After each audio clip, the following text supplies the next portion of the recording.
Alrighty, so now we're going to move on to the next step, and we'll slowly walk you through it, and then we'll also touch on our controller. So, I'm not sure why this says controller 1. Thank you.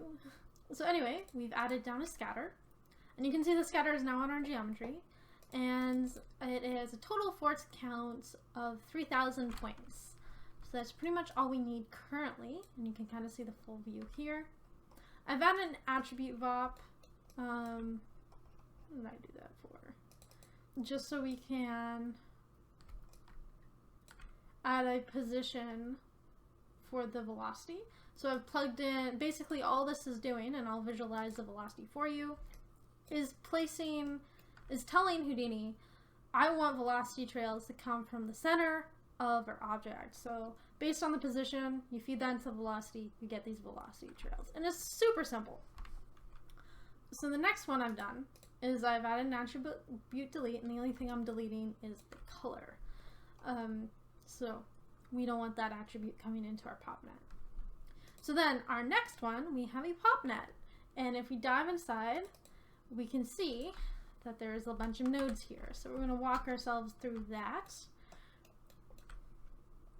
At the top, we've switched the source to points, and it's using the first context geometry. The birth is 2,000 points. Oh, no, sorry, 12,000 points. The life expectancy is 4, and the life variance is 0.56. Attributes is not really inheriting the velocity, but I wanted to just slightly.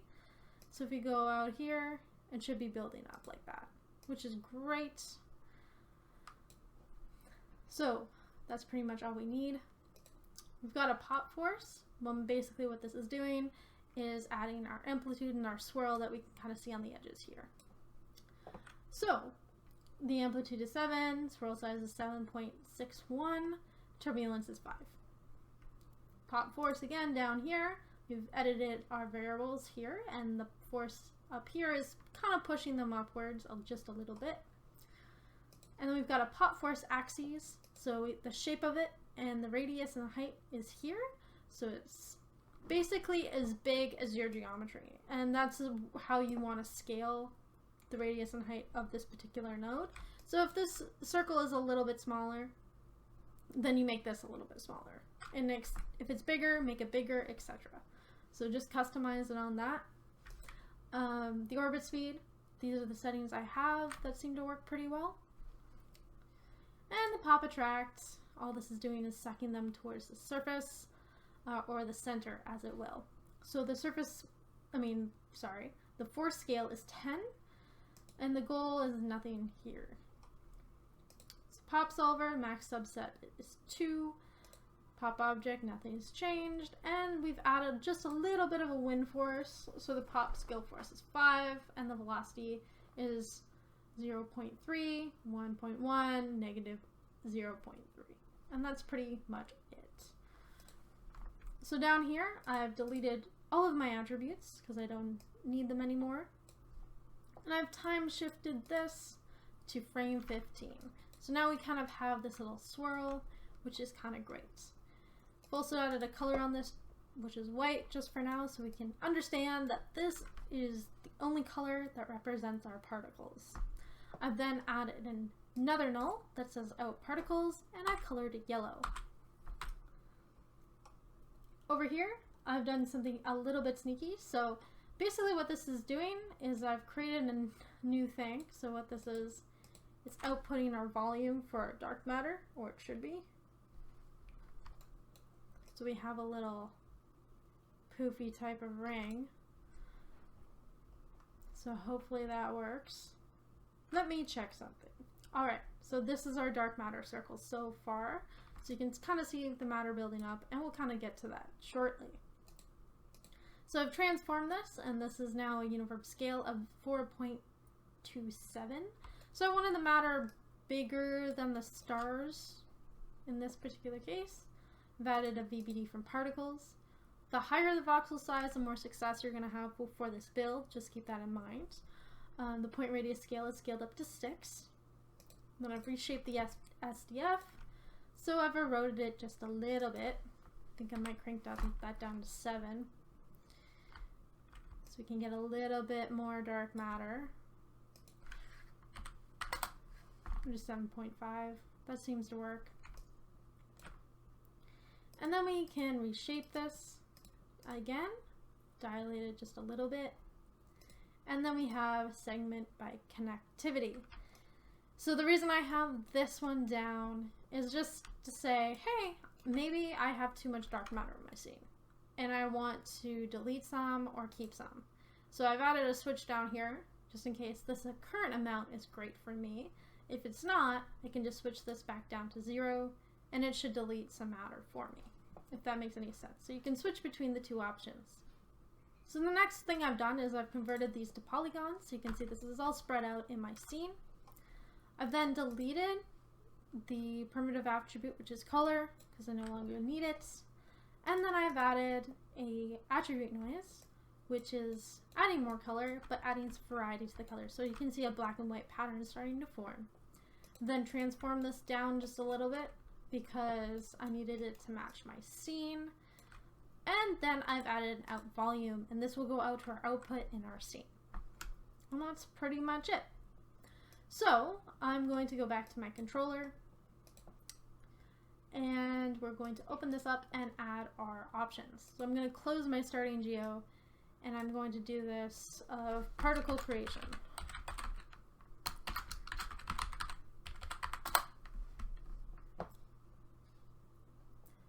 But this seems to be under starting geo, so I'm going to move that up to the root. Okay, good. We're good there. So scatter is the first thing I'm going to add. Of course, it won't let me link, so turn that over here and add it to particle creation. Attribute VOP, we don't really need to change anything there. Attribute delete, we're good. PopNet, we're good. That will have to be customizable by you. We're also good with this node. Time shift, I'm going to add this just in case you don't like the starting frame that you're on, which can happen. Color, we're pretty much good to go there. And we're kind of good for the particle creation on this level. So we're going to go total force count, total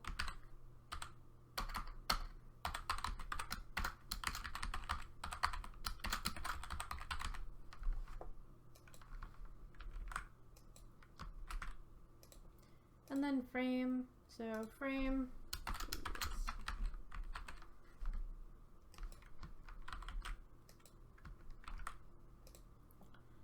I'm also going to add a folder here that basically says dark matter volume.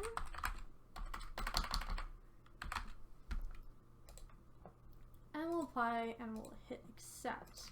There's one thing I want to do before we move on.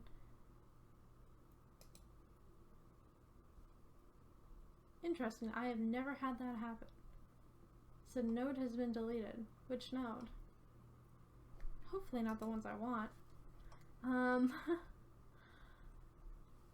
So that should be there. Awesome.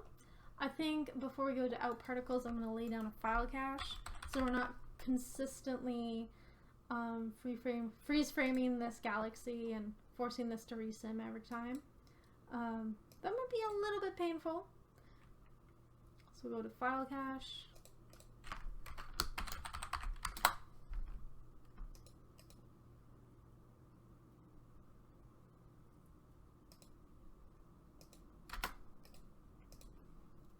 Load from disk, and we'll save it somewhere.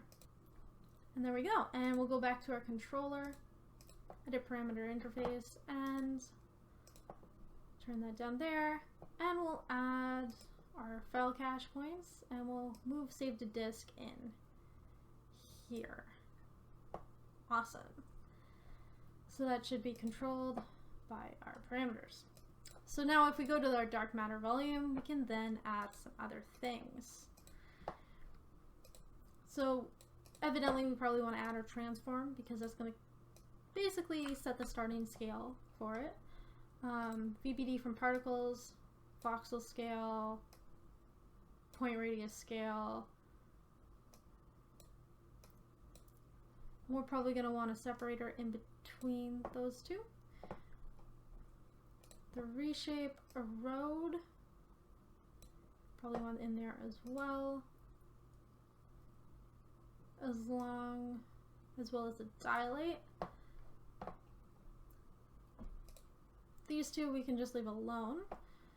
And we'll go to our switch.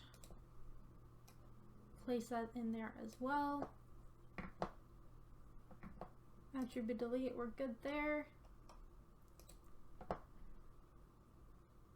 Add our separator. Whoops.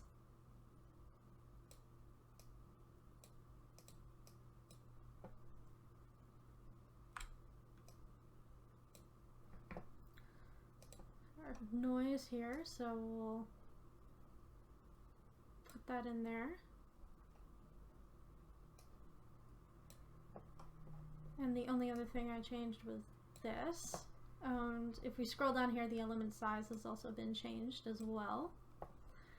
Everything else is normal. And the transform finally will be at the ends.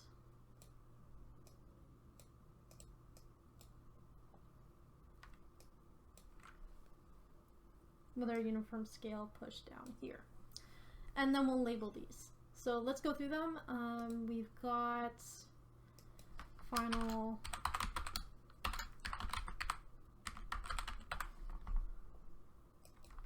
transform, element size, noise,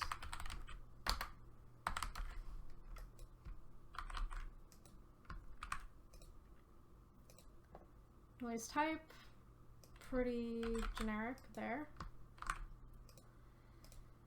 Distribution,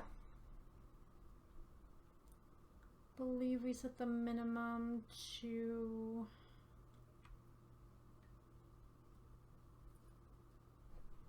distribution. Ah, there we go. Distribution noise.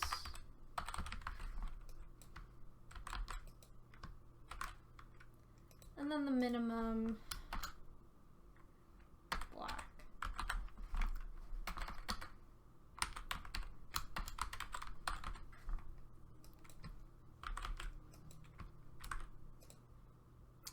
Then we go up here to our switch. We're probably just going to go switch.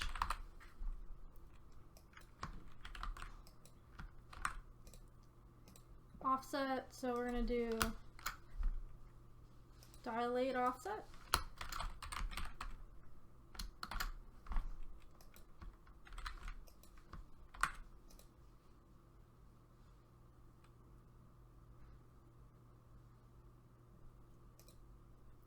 This will be a road offset.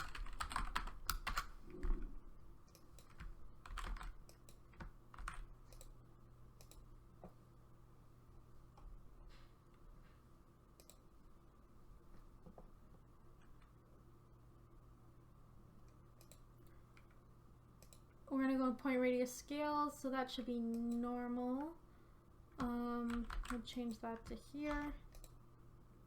Voxel size, ready to go. Uniform scale, we'll change this to scale up.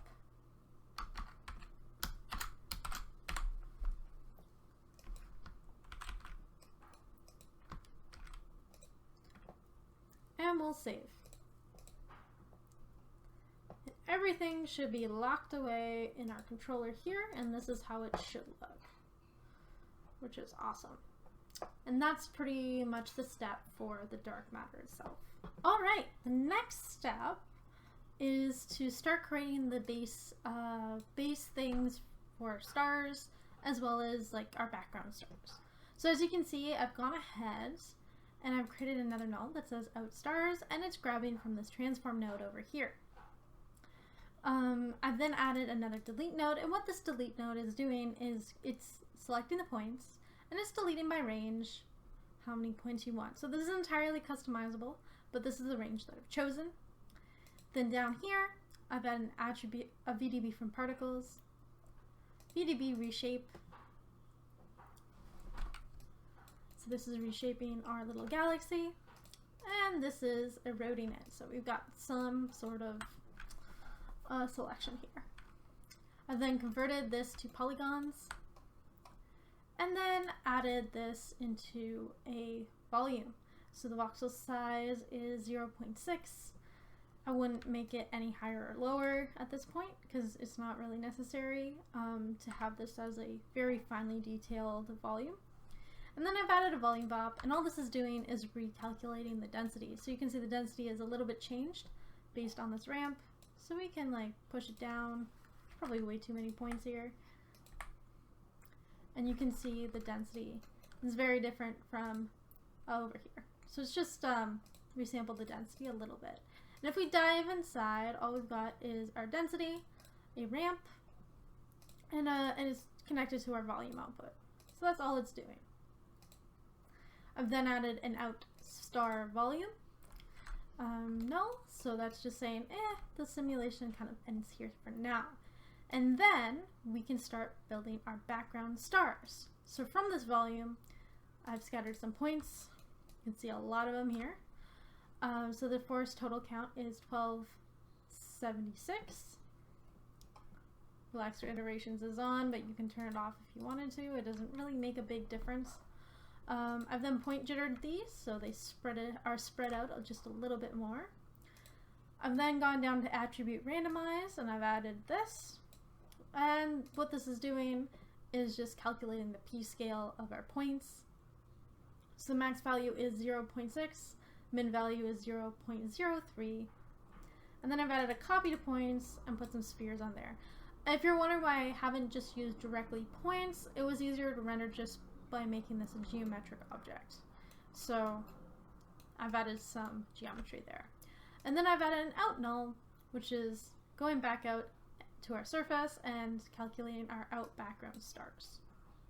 So now we can dive into our controller, and we can go edit parameter interface and close everything up that we don't need currently. We'll add another folder, because why not? We'll go stars. So in our stars, we've got our deletes. The only thing we really need is our delete range, so remember to turn that off. Put that in there.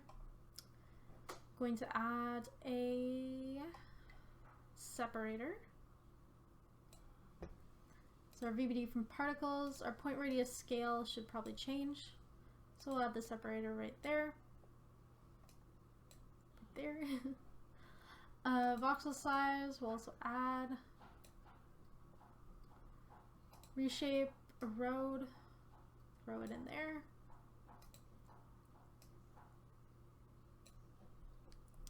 Convert, we're good.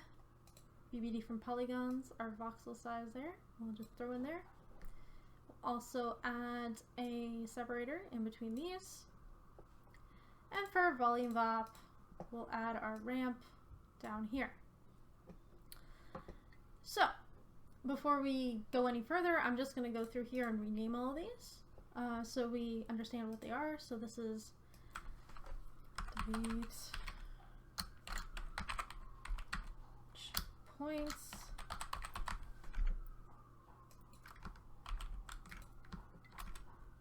Sorry if you hear anything in the background. It's been a busy day in Toronto, to say the least. So point radius scale. Change this to VDB.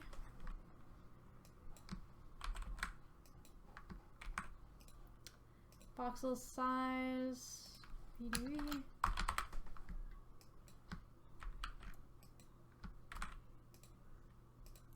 Offsets, I believe, is down here. So we've got an erode, so this is erode.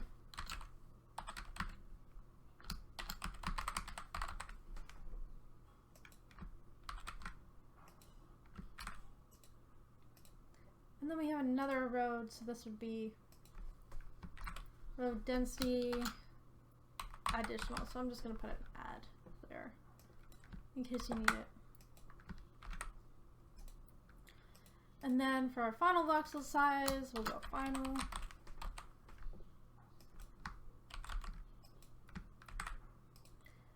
our ramp would be ramp density.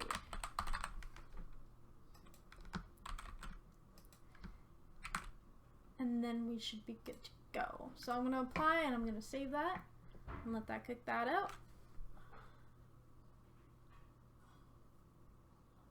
And this is where I'm going to add another file cache because you can see that Houdini is really thinking about everything very strongly. So before that goes out to our stars, we're going to add another file cache.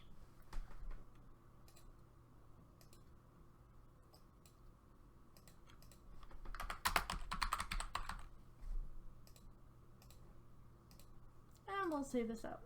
So now we have out to star volume. We should be good to go to create our next kind of folder. So under stars, I'm going to put background stars.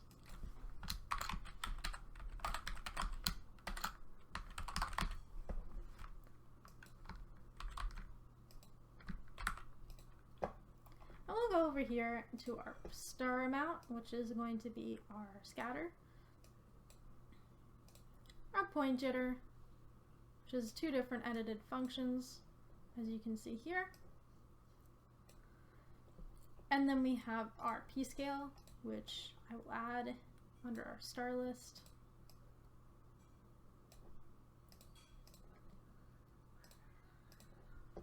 And then we have a separator where we need it. And we should be good to go on that front, so let's rename everything. So this is going to be total star count.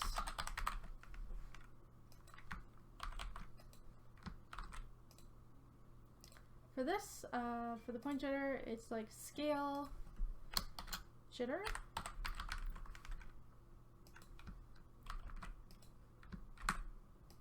And then jitter seed.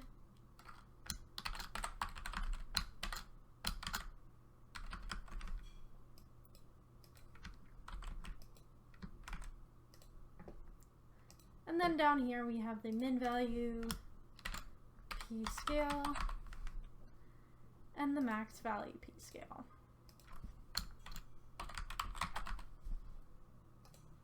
And we'll hit apply and accept. And that's pretty much it for the background stars.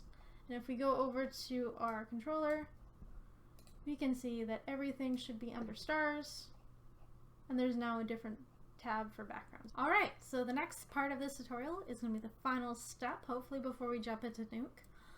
So as you can see, I have 3 different boxes that I've already set up, and these are all being plugged into our out volume stars node.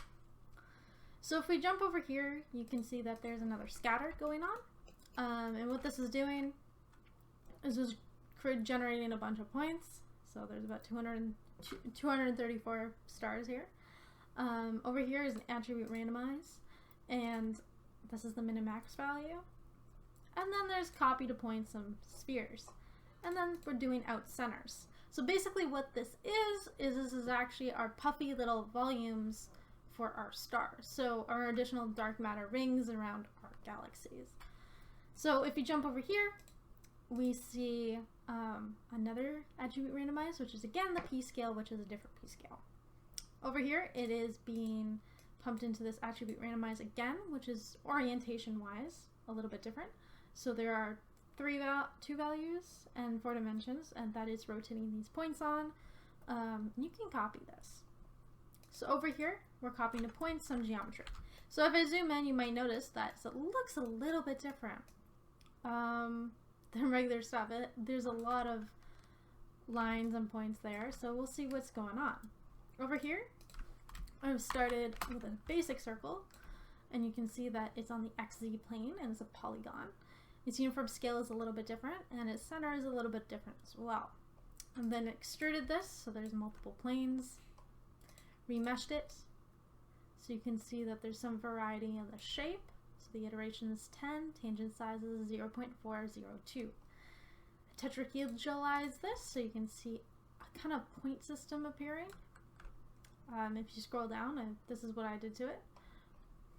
And connected polygons is the output, and then I've resampled the lines, so you can see the points jump from just the edges here to some other points. I've then added a point VOP to create these kind of meshy point circle things. So if we scroll, if we jump into the point fop, we can see that I plugged the position into an AA noise, and the amplitude is a 3. And the geometry output is just a geometry output. So that's what's creating the shape. I've then added a wire down here to the copy to points, and this might take a little bit longer than you like cooking. This might be the longest thing to cook in the entire setup. The reason I added it here instead of on here is that I didn't want to copy like a bazillion polygons onto my points. So I thought it was easier to make sure that these were all converted to a polywire or a wire on the surface. So if we jump to G, you can see all of them here. I've then made sure these are polygons and converted them. So already, I think I'm going to add another geometry cache as well, here, or a file cache, just so we don't have to recook this every time we head out. So I've added another attribute noise, which is adding some color to the setup. We'll see in a second. So you can see this getting remapped, and then we have our distribution curve and our element size right here. So I think this is where I'm going to add another cache just before the color.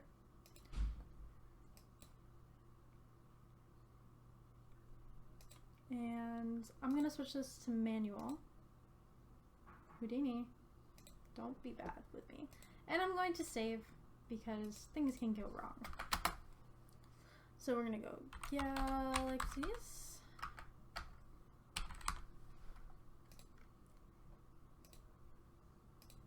And we're going to save.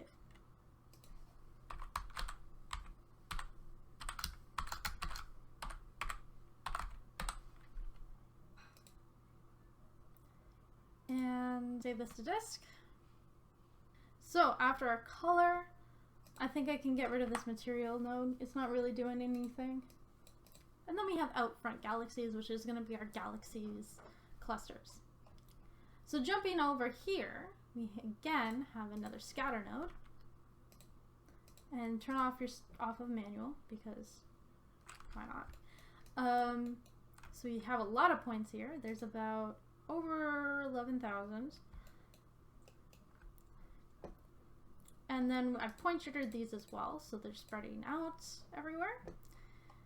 And I've got an attribute fop, which is plugged in if we dive into the position. So there's noise, a ramp, and this ramp is fitted. This is a destination max and everything to a p-scale. Now, this seems like a little bit more complex than just adding down an attribute randomize, but it worked better for me to do this inside a VOP for this particular one. So if we jump to the surface, this is what we have, which is pretty great. Let me double check something. So what this is it's just a relative reference to the source max of this. So you're just going copy parameter and pasting it in there. If we scroll through here, nothing much has changed. So it's going down here, we have attribute color, which I don't think we need. So I'll get rid of that. And then I've just copied the points, our stars. So if we zoom in, they're super tiny. You can kind of see them, but they're exactly what we want. They're very distant, which is great. We can just play with that ramp scale, and it should ramp up things the way you like them to be.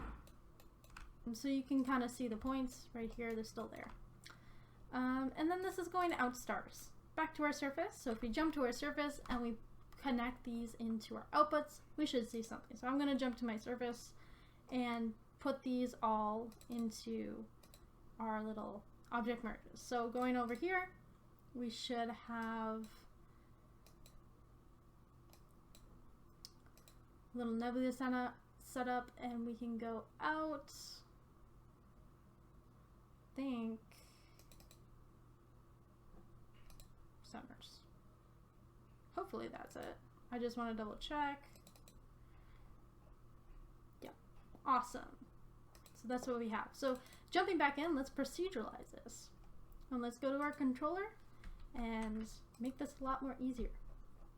So going to our parameter interface, closing all these folders, we'll add more. So in our folder, we'll add another folder for stars, which will be our small stars, so small stars. And we'll add one for our galaxies. And you may be asking why our galaxies don't actually look like galaxies. Well, that's because they're far away, so we can't actually see them very well. So we just need a shape that resembles them, and that will work. The next thing we want to add is our, I think we're good, is our centers. So I'm going to add another folder, but separately from our stars, that says dark matter centers. Awesome. So let's add to these folders. Let's start with the centers because it's probably going to be the easiest. I think also I'm going to add a separator right here. And then we're going to drag in our force total count underneath our stars because this affects everything in our setup.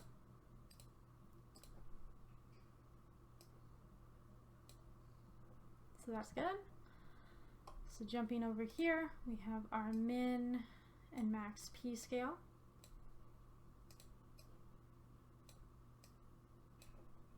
And we should be good to go on that front, and that's all you need.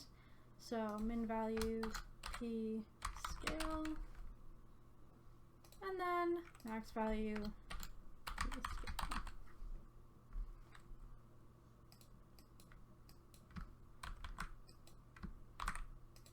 Awesome. So we're good on that folder front, I think. And now for our two other ones, we can jump over here to our small stars.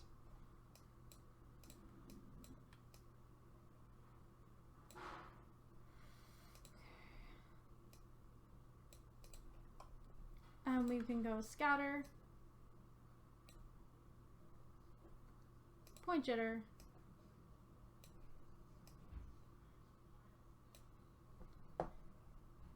and our attribute VOP, we'll just bring up the ramp there.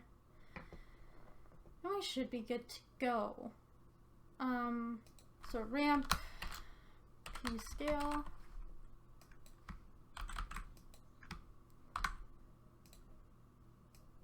our little separators.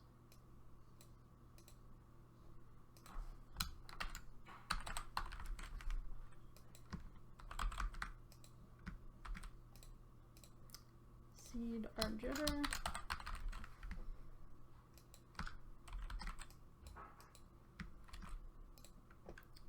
And then our total count stars.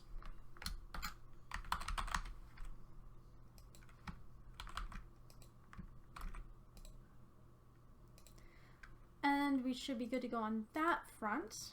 So jumping ahead to our galaxies, we can go down here. It's being affected by a P scale, so we'll probably add that in there.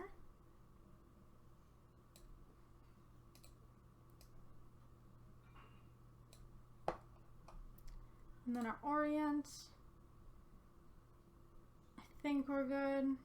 We just need it randomized. We don't really need have a coherent direction of what we're trying to nail it down to. For the shape of our little galaxies here, this really doesn't need to be proceduralized because it's not going to change. So the only thing we really need to add is the wire radius is also good. The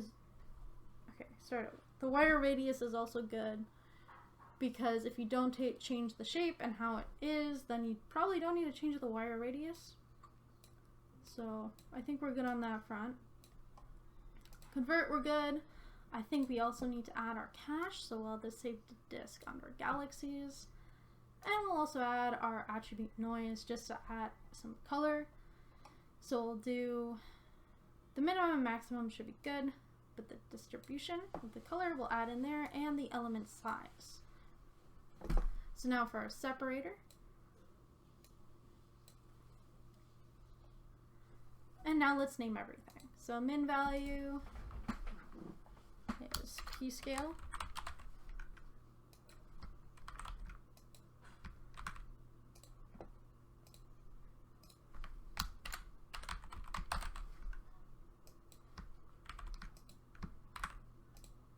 And now we can save to disk, so that doesn't need to be renamed. Distribution, range. We'll just add a CD so we know that's color.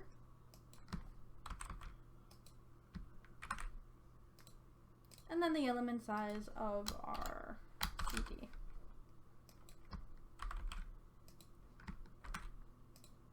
And then we'll apply and we'll hit accept. And we should be good to go. That is pretty much it for the setup.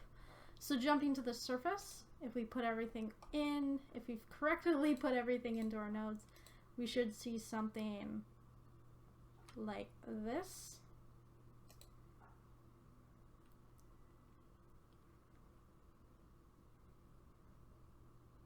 And we'll render small stars, so we'll let Houdini think about what it wants to do. And we'll save. So jumping to our camera, you can see it's a little bit tilted. I think I'm going to change its orientation, so we'll lift it up and put it there. And we'll jump to our camera. Now you can see a dark matter pass, and you can see that there's also a star pass once you create your outputs. So that's really handy of Houdini to do that. So let's look at our dark matter pass. So here's our dark matter pass, where we can see the darker rings, and we can also see the poofs around our stars, which is really promising. Now let's switch to our star output and take a look there. Now you might be saying, hey, this looks really sharp and really, you know, it's not defocused and it's not like our photos. Well, the purpose right now is just to generate the plates so we can edit them and also manipulate our little galaxy to look more NASA-like.